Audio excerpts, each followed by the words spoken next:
રાજકોટથી સમાચાર શહેરના કેટલાક વિસ્તારોમાં વરસાદ વરસી રહ્યો છે। Racecourse road, Kalawad road, Jamnagar road વિસ્તારમાં વરસાદ છે। સદર બજાર, ત્રિકોણબાગ, 150 ફૂટ રિંગ રોડ વિસ્તારમાં પણ વરસાદ વરસી રહ્યો છે। હવામાન વિભાગની પણ આગાહી હતી કે 7 દિવસ રાજ્યના અલગ અલગ વિસ્તારોમાં વરસાદ વરસશે, જેમાં સૌરાષ્ટ્રના કેટલાક વિસ્તારોનો પણ સમાવેશ છે। આગાહીની જેમ જ અત્યારે રાજકોટના શહેરી વિસ્તારોમાં વરસાદ છે।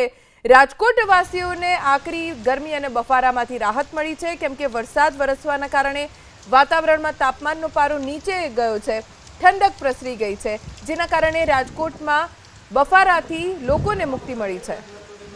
7 દિવસ રાજ્યના અલગ અલગ વિસ્તારોમાં વરસાદ વરસશે, જેમાં સૌરાષ્ટ્રના કેટલાક વિસ્તારોનો પણ સમાવેશ છે।